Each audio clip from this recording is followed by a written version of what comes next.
Hello everyone, आज मैं आ गई हूँ आपके लिए कोर्ट का एक और फॉर्म लेकर जो आपको बहुत काम आने वाला है कोर्ट में। अगर आप फर्स्ट जनरेशन लॉयर हैं तो ये छोटी छोटी चीज़ें हैं जो आपको सीखनी है कोर्ट में।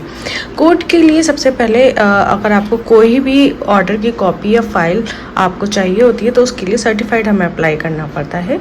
कोर्ट में सर्टिफाइड का एक अलग काउंटर होता है जहाँ पर ये फॉर्म भरकर आप वहाँ पर देते हैं। उसके बाद वो आपको एक रिसिप्ट काट कर देंगे। आपको कुछ फीस जमा करनी होती है और कुछ दिनों बाद आपको सर्टिफाइड की ऑर्डर की कॉपी आपको मिल जाती है। ऑर्डर या फाइल जो भी आप चाहते हैं उसके लिए हमें ये सर्टिफाइड फॉर्म भरकर वहाँ पर देना पड़ता है।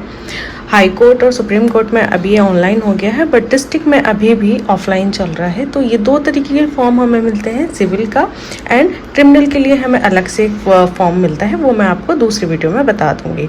अभी फ़िलहाल ये देखते हैं कि सिविल के लिए आपको किस तरीके से इस फॉर्म को फिल करना है। फॉर्म फिल कर लिया है और मैं आपको बताती हूँ आपको किस तरीके से फिल करना है। Number of suit civil criminal और रेवेन्यू में यहाँ आप डालेंगे कि इसका नंबर। सेकंड नंबर पे आप डालेंगे अपने प्लेंटिफ का नाम, या डिफेंडेंट है तो डिफेंडेंट का नाम। थर्ड पे आप डालेंगे अपना टाइटल, जो भी आपका टाइटल का सूट का नाम है, अब वो टाइटल यहाँ डाल देंगे। इसके बाद आप डालेंगे आपका जो सूट है किस नेचर का है, सिविल और क्रिमिनल। तो ये हम सिविल का भर रहे हैं तो सिविल का डालेंगे। देन इसके बाद आपको डालना है कि आपकी जो सिविल मैटर है उसका जो प्रॉपर्टी सिचुएटेड है वो कहाँ पर है। देन आप डालेंगे name of the first court of the appellate court if any. अगर कोई कोर्ट में आपने कोई अपील लगाई है या कुछ भी चल रहा है आपको, तो यहाँ पे वो अदालत का या कोर्ट का नाम यहाँ आप मेंशन कर देंगे। आपकी ऑर्डर की, अगर आप ऑर्डर की कॉपी ले रहे हैं तो ऑर्डर की किस ऑर्डर की आपको कॉपी चाहिए उस डेट को यहाँ मेंशन कर देंगे। और मैटर आपका पेंडिंग है कोर्ट में तो कोर्ट नेक्स्ट डेट लगी हुई है तो नेक्स्ट डेट आप मेंशन करेंगे। इसके बाद यहाँ पे आपसे पूछा जाएगा for what purpose the certified copy is intended to use. आप किस पर्पज़ से सर्टिफाइड को यूज़ करेंगे। तो मुझे ऑर्डर की फाइनल कॉपी चाहिए थी जजमेंट की, देन मैंने यहाँ पे वही लिखा है। तो आपको किस पर्पज़ से चाहिए, आगे फर्दर प्रोसीडिंग के लिए अपनी सर्टिफाइड लगानी है, जो भी है वॉटेवर आप उसको मेंशन कर देंगे।